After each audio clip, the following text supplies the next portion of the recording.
जा रहा है। चलो, अस्सलाम वालेकुम दोस्तों, कैसे हैं आप? उम्मीद है खैरियत से। जनाब आपका भाई भी बिल्कुल खैरियत से है। तो जैसा कि आपने टाइटल में देखा, आज जो डिवाइस मौजूद है ये एक फ्यूचरिस्टिक टेक को रिलेट करती है। बल्कि इस डिवाइस के बारे में बल्कि इस ब्रांड के बारे में अगर मैं बात करूं तो एक वक्त हुआ करता था कि जब इनका बहुत ज्यादा अरूज था, हर बंदा यूज करता था इनकी डिवाइसेस को। By the passage of time तमाम इनोवेशन जैसे जैसे आगे बढ़ती गई, टेक्नोलॉजीज आगे आती गई, मगर इस डिवाइस ने कुछ अपने साथ न्यू नहीं किया, जिसकी वजह से ये पीछे से काफी पीछे रह गई। मगर जब इस डिवाइस को उन्होंने लॉन्च किया इन फीचर्स के साथ, तब मार्केट में इतनी ज्यादा इसकी धूम थी। मगर कुछ लोग ऐसे थे कि जो सिर्फ यही समझते थे कि यार इस ब्रांड में ये चीज कैसे आ सकती है, लोकल ब्रांड है, पुराना ब्रांड है, ये क्या ज्यादा इनोवेट कर लेगा। मगर गलत। आज के दौर में देखा जाए तो 2023 में तो बहुत ज्यादा ऐसी डिवाइसेस को इस अकेली डिवाइस ने मात दी है, क्योंकि इसके अंदर जो मौजूद प्रोसेसर, इसकी RAM, it is above almost all new devices. बात कर लेते हैं आज की डिवाइस के हवाले से। तो आज मेरे पास जो डिवाइस मौजूद है ये है मोटरोला की डिवाइस। ये देखें दोस्तों, आज मेरे पास जो डिवाइस मौजूद है ये है मोटरोला एज प्लस। कमाल की सीरीज है, कमाल का फोन है। मुझे तो ये याद नहीं पड़ता कि जब ये लॉन्च किया गया था तब मुझे ये क्यों नहीं मिला। आज हमारा रिव्यू होगा मोटरोला एज प्लस के हवाले से, और इसके आज हम फीचर्स को जानेंगे, इसकी बैटरी टाइम को जानेंगे, इसकी परफॉर्मेंस लेवल पे बात करेंगे, इसकी बैटरी लेवल पे बात करेंगे, और बात करेंगे इसके कैमरा की। वीडियो शुरू करने से पहले मैं अपने तमाम नाज़रीन को यही बताना चाहूंगा कि जो आज की भी मुझे डिवाइस स्पॉन्सर की है, ये स्पॉन्सर की है हामिद संस ने। नीचे आपको एड्रेस और कॉन्टैक्ट नंबर मेंशन कर दिया है। Go and get your device from there. I am giving you a personal suggestion के हाईली रिकमेंड मैं आपको करता हूँ, इनकी एक दफा आप जरूर विजिट करें। तो दोस्तों, बगैर टाइम वेस्ट किए शुरू करता है हमारा ये आज का वीडियो।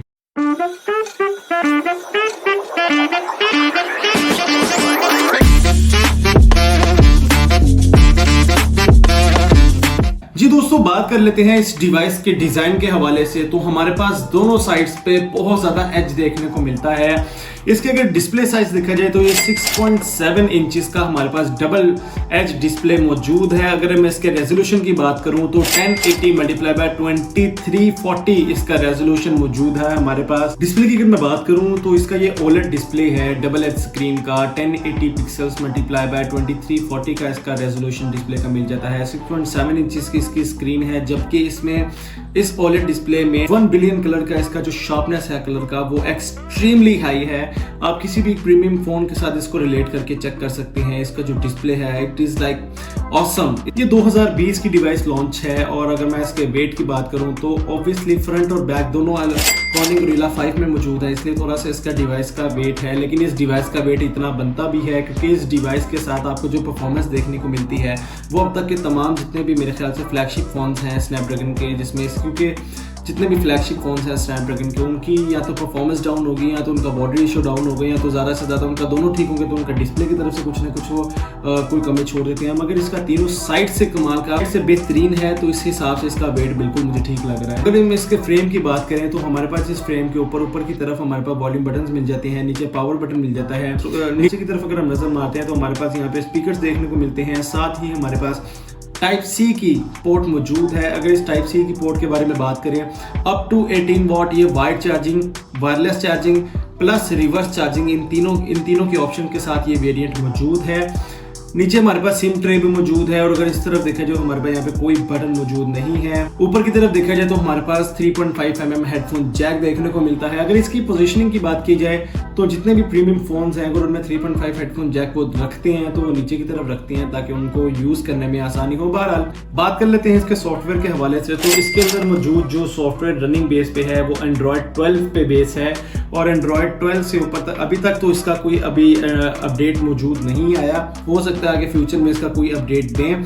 2.8 का इसका ऑक्टा कोर प्रोसेसर, एड्रीनो 650 का इसका जीपीयू, और स्नैपड्रैगन 865 12GB रैम वेरिएंट के साथ इस मोबाइल को 4 चांद लगा देते हैं। इसके डिस्प्ले की बात करें तो 90 हर्ट्ज के डिस्प्ले पे ये आपको जो गेमिंग रिव्यू देख रहे हैं ये 90 हर्ट्ज का डिस्प्ले मौजूद है, और इस पे जो आजकल जो बहुत ज़्यादा मोस्ट पॉपुलर गेम है PUBG, अब आपको रनिंग बेस पे दिखा रहा हूँ, खुद खेल के दिखा रहा हूँ। मैंने इस पर काफ़ी ज़्यादा मैचेस खेले हैं, बिल्कुल भी किसी किस्म का फिलहाल कोई लैग फील नहीं किया, क्योंकि इसके अंदर जो 90 हर्ट्ज का डिस्प्ले है ये हल्का हल्का फ्लक्चुएट करता रहता है। अगर आप देखें तो 60 FPS का हमें जो गेमिंग आउटपुट मिला है एक्सट्रीम पर रख के हम खेल सकते हैं, और उसके बाद HDR तक ये सपोर्ट करता है, यानी कि 12 GB रैम, स्नैपड्रैगन 865 और एड्रीनो 650 के साथ ये बहुत अच्छा वेरिएंट इन्होंने बनाया है। ये फोन ऑफिशियली लॉन्च हुआ था ग्लोबली, पाकिस्तान में ये ऑफिशियल लॉन्च नहीं हुआ था, इसलिए हमारे पास इसका मजीद कुछ वेरिएंट देखने को नहीं मिल सकते। इसमें सिर्फ 256 GB 12 GB रैम के साथ मौजूद है। अगर हम बात करें इसकी प्रोसेसिंग की तो ये 12 GB रैम और 256 GB मेमोरी के साथ हमारे पास मौजूद आता है, क्योंकि ये फोन ग्लोबली लॉन्च हुआ था, पाकिस्तान में लॉन्च नहीं हुआ था, इसलिए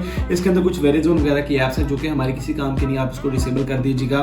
रैम की और रोम के बारे में अगर बात करूं तो इसमें दूसरे वेरिएंट्स इसलिए लॉन्च नहीं हुए क्योंकि ये UFS 3.0 जो कि एक अच्छी स्पीड के साथ आपको मेमोरी मिल जाती है। 12 GB रैम की अगर मैं बात करूं तो ये एक्सपेंडेबल रैम नहीं है, ये प्रॉपर 12 GB रैम है। आप इसके सॉफ्टवेयर की स्मूथनेस से अंदाजा लगा सकते हैं। नहीं तो शेयरेबल रैम्स में कुछ ना कुछ लैग्स आ जाते हैं, शेयरेबल रैम्स में कुछ ना कुछ एरर आ जाते हैं, ऐसा लैग करेगा या कहीं ना कहीं किसी ना किसी स्पॉट पे वो आपको फील करवाएगा कि ये शेयरेबल रैम है।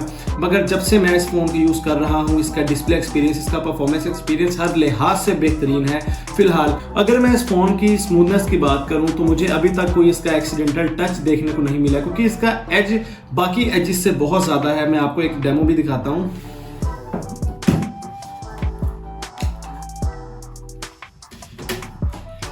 मेरे पास जो फोन मौजूद है ये भी एज फोन मौजूद है, मगर इस एज की अगर बात करें तो इसका एज इसके एज के मुकाबले में काफ़ी ज़्यादा मौजूद आपको फील हो रहा होगा।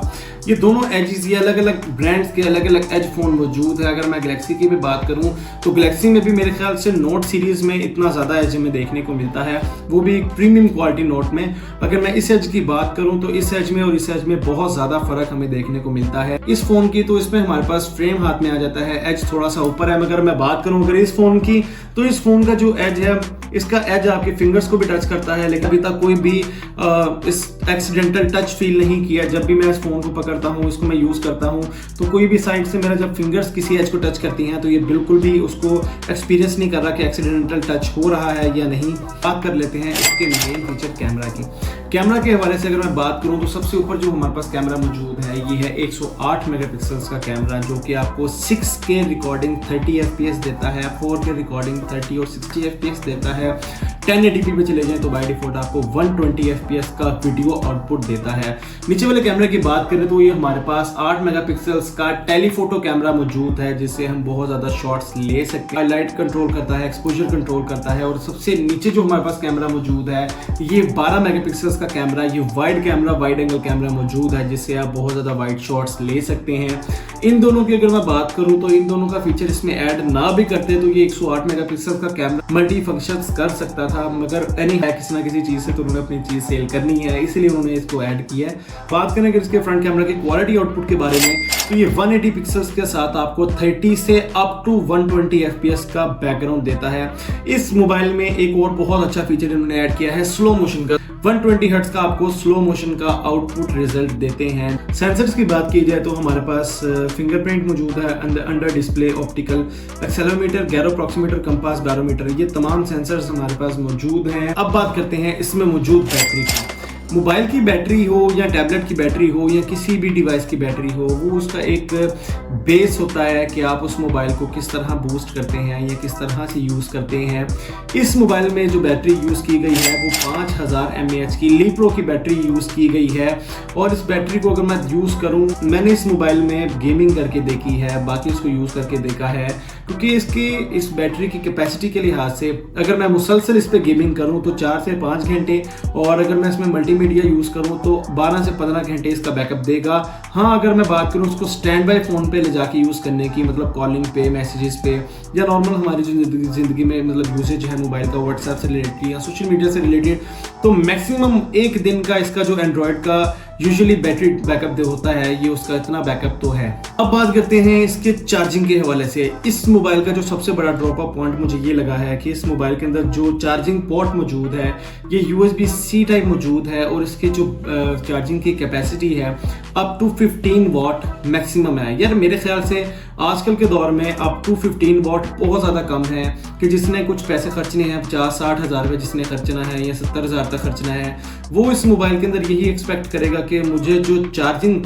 टर्बो चार्जिंग देखने को मिले तो वो कम से कम 60 से 65 वाट मैक्सिमम मिनिमम 60 से 65 वोट तो हो कि मतलब चार्जिंग पे लगाया, छोड़ दिया और 10-15 मिनट में हमारा मोबाइल चार्ज हो जाए। इस मोबाइल को चार्ज होने में तकरीबन 2-2.5 घंटे लगेंगे, क्योंकि मैक्सिमम इसकी जो इनपुट जो इसकी वैल्यू आती है चार्जिंग की वो 15 वॉट है। बात करें इसकी वायरलेस चार्जिंग की तो 15 वॉट की वायरलेस चार्जिंग सपोर्टेड है और रिवर्स चार्जिंग 5 वॉट की ये रिवर्स चार्जिंग भी सपोर्ट करता है। अगर मैं बात करूं इसके इश्यूज के हवाले से तो मुझे अब तक इसमें कोई भी इशू देखने को नहीं मिला, एक्सेप्ट एक इशू के वो हो सकता है कि इनके तमाम वेरिएंट्स में आता हो, क्योंकि इस मोबाइल में ना इसका हल्का सा हीटिंग इशू मुझे फील हो रहा है कि ये हीट होगा। मुझे हीटिंग का एक इशू ये भी लग रहा है क्योंकि ये फ्रंट और बैक दोनों ग्लास में मौजूद है, इसलिए प्रोसेसिंग बहुत ज़्यादा होने की वजह से या गेमिंग ज़्यादा होने की वजह से बाकी फ़ोन्स इसलिए हीटअप नहीं होते कि उनके अंदर या तो प्रोसेसर ऐसा होता है, दूसरा प्लास्टिक बेस होते हैं, तो वो हमें इतना फील नहीं होता।